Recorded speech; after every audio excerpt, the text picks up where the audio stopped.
I'm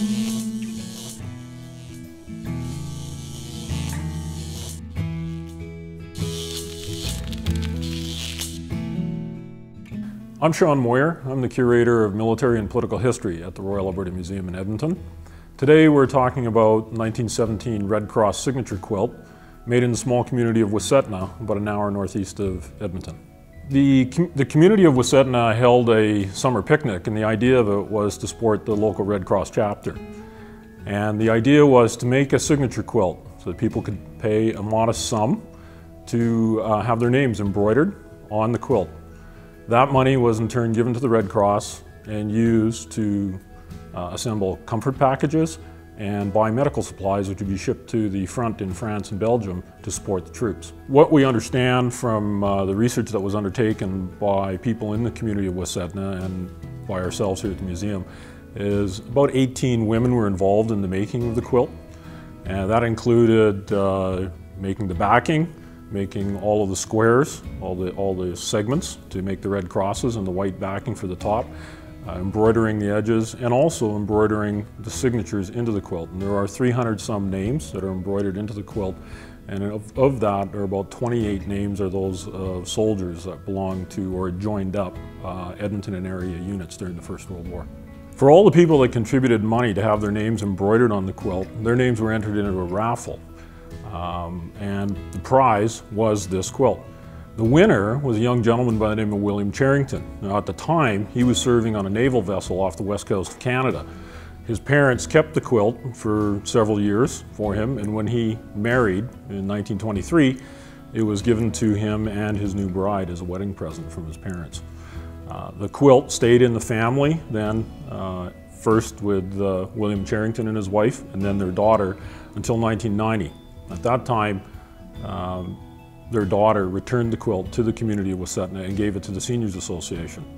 It was in 2009 that we got a call here at the Royal Alberta Museum from that organization, and they agreed to donate the quilt to the museum.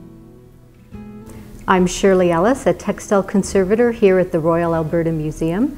I'm here today to tell you about conserving the Wastkatenau quilt. There are two major steps that I employed to conserve this quilt. The first is cleaning and the second is stabilization. So under the umbrella of cleaning, there's a lot of different ways to do that. In this particular case, I started by vacuum cleaning it. You want to get off any particulate soil, and that's using a low suction vacuum through a netting material. The final step is stabilization, and in this particular case, there's a lot of weaknesses, thinning of the fabric. The batting is showing through tears. Some areas are larger than others. And so I decided to encase the squares. And in doing that, I made a tracing of all of the squares that required that fabric to cover them using this thin polyester film. It's called Mylar. And in this particular case, I used a fabric called tulle. It's made out of nylon. It's like veiling.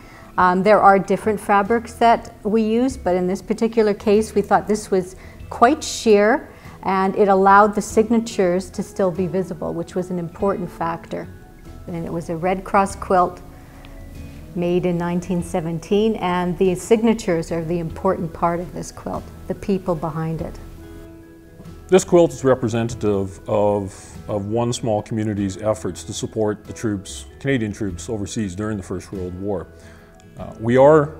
Throughout our research, we have become aware of one other quilt like this here in Alberta, and we've been in contact with the person that owns it.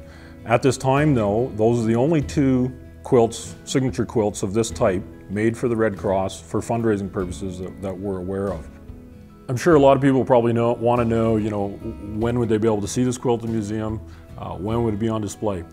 We were fortunate to have it on display for a short period of time around Remembrance Day in 2011. We did a modest display called Quilt Aid, featuring quilts from different time periods in association with conflicts overseas and Canada's participation in them. And we look forward to being able to put it on exhibit again in the future, that to be determined.